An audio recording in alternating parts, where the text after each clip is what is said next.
Salut les amis et bienvenue encore une fois sur notre chaîne. C'est Dr Antoine Nyongeko, votre coach en entrepreneuriat, recherche et conseil. Dans cette vidéo, je vais vous montrer comment vous pouvez piloter la performance de l'entreprise et la trésorerie de l'entreprise. Ce qu'il faut savoir, c'est qu'il ne faut pas confondre le résultat de l'entreprise et la trésorerie de l'entreprise. Parce que le résultat montre, ou le compte d'exploitation peut vous montrer le résultat que vous avez réalisé qui ne correspond pas nécessairement avec l'entrée de l'argent dans l'entreprise.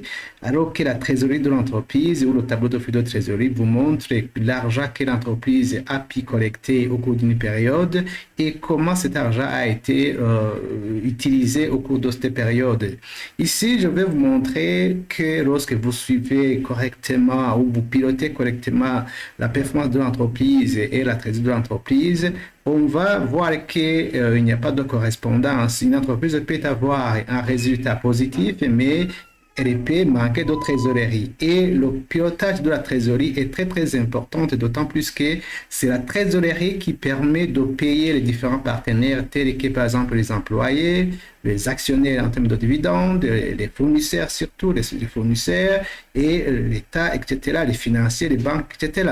Donc, on va voir que il est très important pour toute organisation de savoir les piloter, analyser l'état de la performance, quel est le chiffre d'affaires qu'on réalise, quel est le niveau de charge au jour le jour qu'on réalise et quel est le résultat qu'on génère au cours d'une période bien spécifique. Et aussi, quelle est la trésorerie qui entre et, au jour le jour ou pour une période bien déterminée. Et cela permet à regarder le compte de résultats et à regarder le tableau de flux de trésorerie, on peut voir quelles sont les stratégies qu'il faut mettre en place pour que, par exemple, les ventes qu'on a réalisées à crédit soient transformées en trésorerie réelle. Et ces outils doivent être couplés avec ce qu'on appelle la balance âgée des clients et la balance âgée des fournisseurs. Parce que pour une période bien spécifique, en analysant la balance client, vous pouvez voir quels sont les encaissements à réaliser, par exemple, pour une période bien déterminée et quels sont les paiements qu'on doit faire, donc les paiements des différentes dettes qu'on doit réaliser pour une période bien déterminée. Alors, vous pouvez alors recouper avec la trésorerie et voir comment la trésorerie entre dans l'entreprise et comment elle est utilisée dans l'entreprise. Et alors, sans trop tarder, je vais vous montrer à partir des outils développés par notre soin, donc nous-mêmes. Dane-Compta est un logiciel justement de comptabilité, de pilotage de l'entreprise qui a été développé par Dr Antoine Nyongeko en collaboration avec le cabinet Ella Consult. Donc, ça vous permet de bien non seulement tenir votre comptabilité, mais Dane-Compta vous permet aussi de bien piloter la trésorerie et la performance de l'entreprise à tout instant. Alors, sans trop tarder, nous avons réalisé des saisies qui vont nous permettre justement de faire cette présentation. Donc, ça, ce sont des saisies qui ont été réalisées juste pour permettre la présentation. Et nous allons ici au niveau du suivi, nous allons changer de date et nous allons voir les résultats dans les deux aspects, donc au niveau du résultat et au niveau du suivi de la trésorerie. Donc, le tableau de trésorerie qui est présenté à la fin de l'année par l'entreprise en vertu de l'IAS 1 en rapport avec la présentation des états financiers et de l'IAS 7 en rapport avec la présentation du tableau de flux de trésorerie. Normalement, ce tableau-là, quand vous l'analysez à la fin de la période ou à la fin de l'année, ne vous permet pas de voir des informations utiles à la prise de décision, étant donné que le rôle de l'information financière est d'aider à la prise de décision. Quand vous avez les résultats à la fin de la période, cela ne vous sert pas à grand chose parce que le pilotage normalement se fait au jour le jour, au quotidien. Donc, les décisions opérationnelles doivent être prises pour de courtes périodes. Donc ici, on va voir que quand nous changeons de date, on peut suivre le résultat et quand nous changeons de date aussi, on peut suivre comment la trésorerie est en train d'entrer. Donc, vous voyez, nous partons ici, ça c'est la trésorerie globale. En fait, ça c'est ce que vous pouvez avoir à la fin de l'année. Alors, si je viens ici au niveau de la trésorerie, quand j'affiche, vous voyez ici que la date qui est affichée, c'est du 1er janvier 2026 au 1er janvier 2026. Vous voyez qu'au niveau de la trésorerie, il n'y a rien. Mais quand j'affiche du 1er janvier 2026 au 31 décembre 2026, on a la même trésorerie que celle qui est donnée dans le tableau de flux de trésorerie. Ça, c'est la partie de pilotage, la partie de suivi de la trésorerie. Quand je fais le 31/12/2026, ici, vous voyez que quand j'affiche comme ça, vous voyez que la trésorerie, par exemple ici, les 50 000 que vous voyez ici, ce sont les 50 000 que vous voyez ici dans le tableau global de flux de trésorerie. Quand je regarde, vous regardez ici au niveau de la variation globale de la trésorerie, c'est 44 330. Ici, c'est 44 000, vous voyez, c'est 44 330. Vous voyez que dans le tableau de flux de trésorerie global, on a la même chose. Et ici, on a aussi la même chose que dans le tableau de suivi. La seule différence est laquelle entre le tableau de flux de trésorerie global et le tableau de suivi ou l'état de suivi de la trésorerie, c'est qu'ici, on peut analyser à une date spécifique quelle est la trésorerie qui a été générée par l'entreprise et comment cette trésorerie a été utilisée. Ce qu'on ne peut pas faire dans le tableau de flux de trésorerie global, celui-ci. Parce qu'ici, il n'y a pas d'indication de date qui est liée à ces calculs, alors qu'ici, les calculs se font en fonction de la date. Alors, quand nous affichons ici, ce sont les mêmes écritures, les analyses ont été réalisées sur où ces tableaux sont produits à partir des mêmes saisies. Donc, voilà ça. Quand j'affiche pour la même période, quel est le résultat qui a été généré au 31/12/2026? Donc, on va voir qu'ici, on voit que le résultat généré, c'est un résultat justement qui est provisoire parce que vous voyez, ce sont juste des saisies qui ont été réalisées pour permettre la présentation. Au niveau des résultats, on voit que normalement l'entreprise a théoriquement un résultat de ça.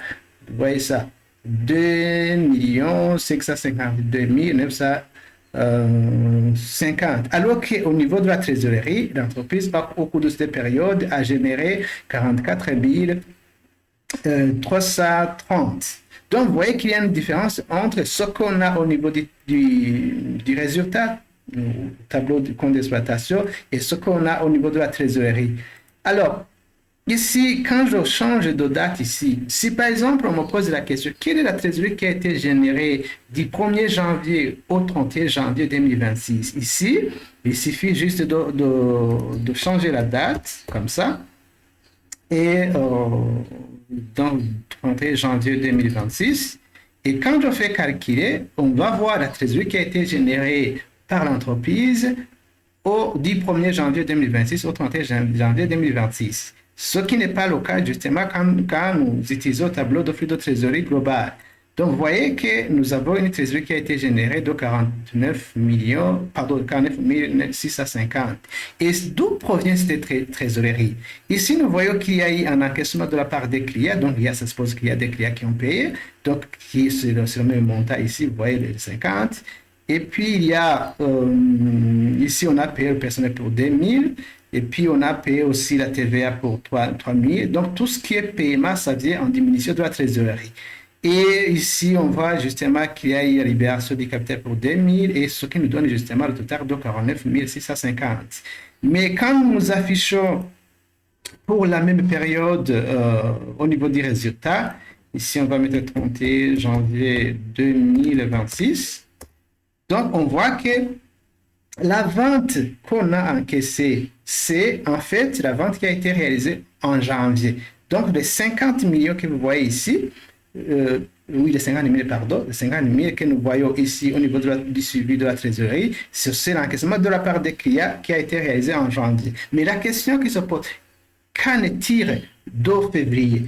Ici, alors, on va afficher justement on va faire du 1er février au 28. Ici, il faut faire attention parce que quand vous mettez une date qui n'est pas correcte, qui n'est pas valide, la machine ne vous donne rien. Du 1er janvier au du 1er février au 28 février 2026. Février comme ça. Donc, je peux calculer. Donc, on voit en réalité que rien n'est plutôt, on voit qu'au niveau, en termes d'encaissement de la part des clients, on voit qu'on n'a rien encaissé. Tout simplement, on a payé le personnel. Justement, ce sont des agissements fictifs.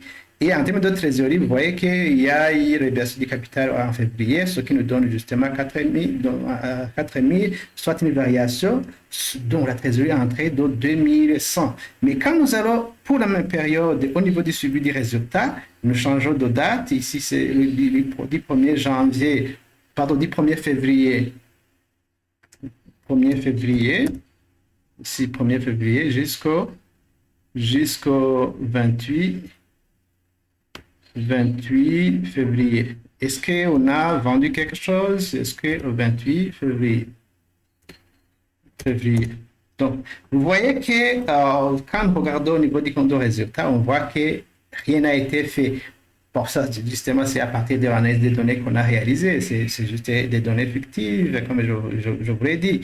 Donc, ici, vous voyez qu'on n'a rien fait au niveau du compte. Il n'y a pas d'encaissement, il n'y a pas de dépenses, il n'y a pas, etc. Mais quand, ici, au niveau de la suivi de trésorerie, on voit qu'on a généré une petite trésorerie. Et aussi, on peut spécifier une autre date. Par exemple, on peut analyser en mars les dés, que ce soit au niveau de la suivi du résultat, de la performance de l'entreprise, que ce soit au niveau de la trésorerie. Qu'est-ce qu'on a eu en février? Donc, il suffit juste de changer la période. Ici, Dan Comptable vous permet justement de faire vraiment le pilotage. C'est un outil qui vous permet de suivre votre entreprise, de maîtriser votre entreprise. Ici, je mets du 1er mars 2026 au disons 30 mars ou 31 mars. 31 mars. Ici, il faut mettre juste mars. Et puis, vous faites calculer. Et alors, vous allez voir si vous avez généré quelque chose. Donc, ici, juste, on voit qu'on a payé. Vous voyez, on a payé, on a fait des avances au personnel. Voilà, ici.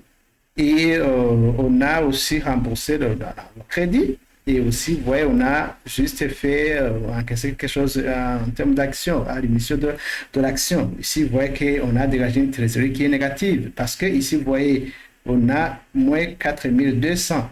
Quand nous affichons pour la même période, est-ce qu'on a travaillé, on a généré quelque chose de résultat, est-ce qu'on a vendu ou on a enregistré des charges en février? On affiche pour la même période.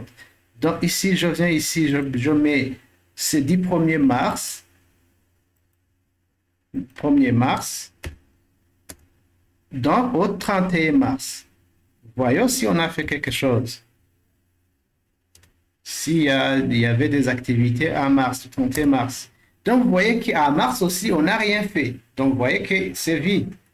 C'est vide. Donc, vous voyez, pour les mêmes périodes. Bon, donc, vous voyez qu'on peut suivre. On peut suivre que ce soit le résultat, que ce soit la trésorerie. On peut aussi, disons par exemple, si on met en décembre par exemple, voyons en décembre que s'il y a eu quelque chose, disons du 1er